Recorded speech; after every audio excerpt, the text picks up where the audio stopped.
तो कहानी की शुरुआत में मास्टर टैंक को अपने शिष्य बाजी और शाह के साथ पवित्र ग्रंथों को लाने के लिए भारत जा रहे होते हैं। साथ ही मंकी किंग भी उनके साथ जा रहा होता है, जो कि मास्टर टैंक का ही शिष्य होता है। जहां उन सभी को इस यात्रा में काफी मुसीबतों का सामना करना पड़ता है। फिर जब वे एक नदी के रास्ते से जा रहे होते हैं, तभी उस नदी का एक मॉन्स्टर उन पर हमला कर देता है और वे सभी उस मॉन्स्टर से बचने के लिए आगे बढ़ने लगते हैं। तभी वह मॉन्स्टर उन्हें खाने लगता है, लेकिन तभी सामने एक पोर्टल ओपन हो जाता है और मॉन्स्टर के खाने से पहले वे सभी उस पोर्टल के अंदर चले जाते हैं, जिसके अंदर जाने पर वे सभी ऊपर से गिरने लगते हैं।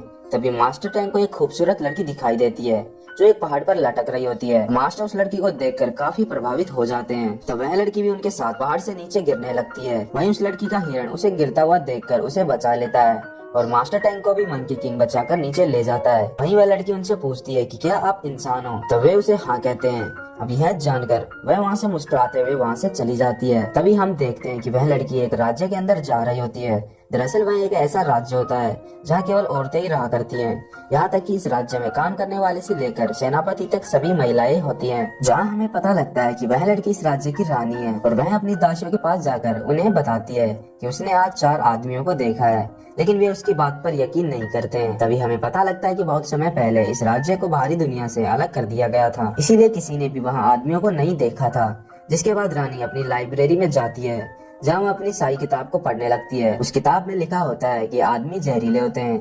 तभी वहाँ पर महारानी भी आ जाती है, जिन्होंने रानी को बचपन से पाल पोस कर बड़ा किया होता है। अब महारानी उन आदमियों की खबर सुनकर तुरंत उन्हें ढूंढने को भेज देती है। उधर मास्टर टैंक अपने शिष्यों के साथ उस जंगल से बाहर निकलने का रास्ता खोजने लगते हैं। तभी कुछ सैनिक महिलाएं वहाँ पर आ जाती हैं, लेकिन मास्टर टैंक मंकी को उन पर हमला करने से मना करता है और वह उनसे प्यार से बात करने की कोशिश करते हैं, लेकिन वे महिलाएं काफी गुस्से में होती है, इसीलिए वे उन पर हमला कर उन्हें बंदी बना लेती है। मास्टर देखता है कि इस राज्य में केवल महिलाएं रहा करती है, जिसके बाद उन सबको महल में ले जाया जाता है, जहाँ वे उस लड़की को भी देखते हैं, जिन्हें देखकर उन्हें समझ आता है वह इस राज्य की रानी है। तभी वहाँ एक बूढ़ी औरत आती है, जो एक नक्शे को देखने लगती है, जिसमें देखने पर उन्हें पता लगता है कि मास्टर और उनके 3 शिष्यों के इस राज्य में आने की भविष्यवाणी पहले ही हो चुकी थी। तभी वह औरत उन्हें बताती है कि ये चारों इस राज्य को बर्बाद करने यहाँ पर आए हैं। जिसके बाद वह महारानी को उन्हें मौत की सजा सुनाने को कहती है और महारानी अपने राज्य की भलाई के लिए ऐसा ही करती है, किंतु रानी उन्हें कहती है कि पहले इनसे कुछ सवाल जवाब किए जाएंगे। इसीलिए उन चारों को एक दिन के लिए कारावास में बंद कर दिया जाता है।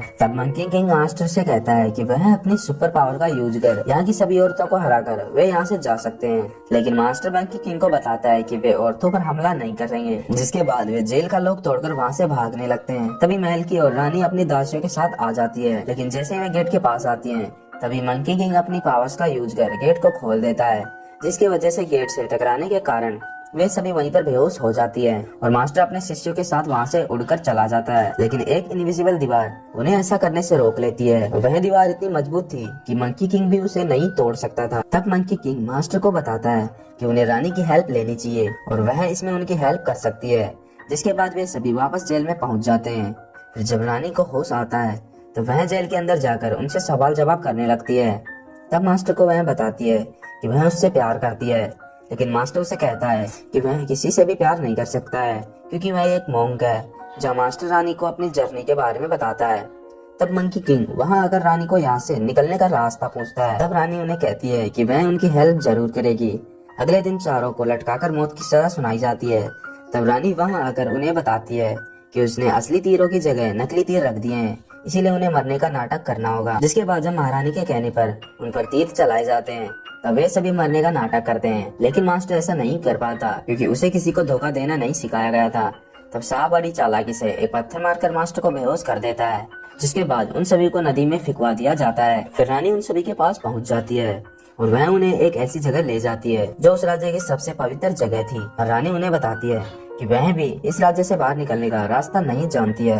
दरअसल किसी को भी इसके बारे में नहीं पता है। तब रानी मास्टर को साई किताब के बारे में बताती है, लेकिन उसका एक टुकड़ा गायब होता है। जिसके बाद शाह और मंकी किंग उसी पवित्र जगह पर उस टुकड़े को ढूंढने लगते हैं और मंकी किंग को वह टुकड़ा मिल जाता है, जिससे पढ़ने पर मास्टर को पता लगता है कि यहाँ से केवल वही लोग बाहर निकल सकते हैं जो कि सच्चे प्यार को समझते हैं। तब मास्टर बताता है कि उन्हें प्यार के बारे में ज्यादा कुछ भी नहीं पता है। तब रानी की एक साथी काफी समय पहले की एक कहानी के बारे में बताती है कि एक लड़की को बाहरी दुनिया के एक वाटर बॉय से प्यार हो गया था, लेकिन वे एक दूसरे से नहीं मिल सकते थे, इसीलिए टेलीपैथी की हेल्प से वे एक दूसरे से मिला करते थे। लेकिन आखिर में उनके साथ क्या हुआ यह किसी को भी नहीं पता है। तभी अचानक बाजी शाह और मास्टर का पेट फूल जाता है, क्योंकि उन्होंने यहाँ की पवित्र नदी का पानी पिया होता है। दरअसल यहाँ की सभी लड़कियाँ इसी नदी का पानी पीकर लड़कियों को जन्म देती हैं। तब रानी मास्टर को बताती है कि वे भी 3 दिन में अपने बच्चे को जन्म दे सकते हैं। यह सुनकर वे काफी परेशान हो जाते हैं। तब रानी की एक साथी इस प्रॉब्लम के एक सॉल्यूशन के लिए उन्हें एक औरत का पता बताती है, जिसके पास उन्हें ठीक करने की दवा मिल जाएगी। और इस काम को करने के लिए मंकी किंग को उस महिला के पास भेजा जाता है। लेकिन वह औरत उसे बताती है कि इस दवा को बनने में 100 साल का टाइम लगता है। लेकिन जब मंकी किंग उससे काफी ज्यादा रिक्वेस्ट करता है, वह महिला उसे बताती है कि यदि वह उसे एक ऐसी कहानी सुनाता है जिससे कि उसकी आंखों में आंसू आ जाएं, तो वे आंसू उसकी दवा का काम करेंगे।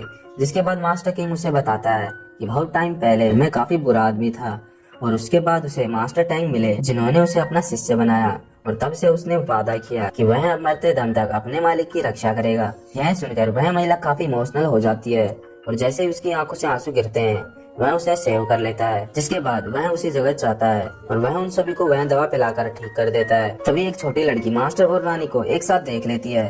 दरअसल उस लड़की को महारानी ने रानी के पीछे लगाया था। तब महारानी को इस बात का पता लगने पर वह मास्टर को गिरफ्तार करने लगती है। लेकिन रानी महारानी को रिक्वेस्ट करती है कि वह ऐसा ना करे, क्योंकि वह मास्टर से प्यार करती है। तब मास्टर रानी को ऐसा करने से मना करता है। जिसके बाद महारानी मास्टर को गिरफ्तार कर उसे समुद्र के पास ले जाती है। दरअसल वह एक ऐसा समुद्र था जिसका कोई भी अंत नहीं था और जो भी उस समुद्र में जाता है वह वापस लौटकर नहीं आता है। तभी मास्टर को एक बोट पर बैठाकर उसे समुद्र में छोड़ देते हैं। उसी समय रानी भी अपने हिरण पर बैठकर वहां आ जाती है और वह भी मास्टर के साथ उस बोट में चली जाती है। कुछ देर बाद उसकी बोट काफी दूर आ जाती है, जहाँ काफी ज्यादा कोहरा होता है। वहाँ उन्हें ठीक से कुछ भी दिखाई नहीं देता है। उधर महारानी को पता लगता है कि रानी भी मास्टर के साथ गई है।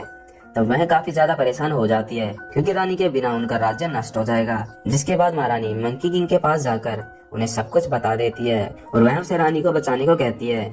जिसके बाद मंकी किंग रानी को ढूंढने के लिए निकल जाता है, लेकिन वह उन्हें कहीं भी नहीं मिलती है।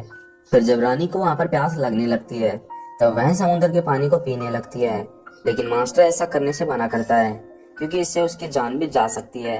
फिर वहाँ काफी भयंकर तूफान भी आता है, लेकिन वे किसी तरह बच जाते हैं। अगले दिन वे समुद्र के सामने एक बहुत बड़ा गेट देखते हैं, जो उनके सच्चे प्यार के कारण खुला होता है। और वह गेट मंकी किंग के साथ सभी को दिखाई देता है। जिसके बाद मंकी किंग मास्टर को उस गेट के जरिए बाहर चलने को कहते हैं। तब मास्टर भी तैयार हो जाता है और वह रानी को भी अपने साथ चलने को कहता है। लेकिन जैसे ही रानी उस गेट के पास जाती है, वह दीवार उसे रोक लेती है। रानी के दोबारा ऐसा करने पर रानी के राज्य की सभी औरतों के साथ वह भी पत्थर में बदलने लगती है, लेकिन मास्टर उन्हें बचा लेता है। तभी हम उस वाटर बॉय को देखते हैं, जिसकी कहानी के बारे में मास्टर ने यहाँ पर सुना था। उस वाटर बॉय को भी वह गेट दिखाई देता है। जिसके बाद वह वाटर बॉय उस राज्य में आ जाता है, ताकि वह अपना प्यार पा सके। दरअसल वाटर बॉय और महारानी पहले एक दूसरे से काफी प्यार करते थे, लेकिन अपने राज्य की रक्षा के लिए महारानी ने अपने प्यार को छोड़ दिया था। अब वाटर बॉय वहां आकर महारानी को अपने प्यार का इजहार करता है और उन्हें अपने साथ चलने को कहता है। लेकिन महारानी अपने राज्य की रक्षा करने के लिए रुक जाती है। तो वाटर बॉय काफी ज्यादा गुस्सा हो जाता है और वह टैंक और रानी को अपने साथ उठाकर ले जाता है। लेकिन मंकी किंग आकर उन्हें बचा लेता है। लेकिन इसके बाद वाटर बॉय और ज्यादा गुस्सा हो जाता है और वह एक डेविल में बदलकर राज्य पर हमला कर देता है। अब वह इतना ज्यादा पावरफुल हो जाता है कि पूरे राज्य को वह पानी में डुबा देता है और वहाँ की सभी औरतें भी पानी में डूब जाती हैं। यह देखकर मास्टर टैंग भगवान बुद्ध से प्रार्थना करते हैं। तभी बुद्ध का एक हाथ ऊपर से पानी में आता है, जिसके अंदर सभी औरतें बच जाती हैं और साथ ही भगवान बुद्ध वाटर बॉय को भी उसके कर्म की सजा देते हैं। अब रानी का राज्य वापस ठीक हो जाता है। फिर मास्टर वहाँ से जाकर अपने कर्तव्य का पालन करने का फैसला करता है। तब रानी भी मास्टर को कहती है कि उन्हें ऐसा ही करना चाहिए। रानी भी उन्हें कहती है कि उसे भी यहीं पर रहकर अपने राज्य की रक्षा करनी होगी और मास्टर टैंक को वापस अपने मार्ग पर जाते हुए देखकर वह उसे अलविदा कहती है। इसी के साथ इस मूवी का यहीं पर एंड हो जाता है। दोस्तों वीडियो कैसी लगी कमेंट कर जरूर बताएं। मिलते जल्दी एक और नई वीडियो में।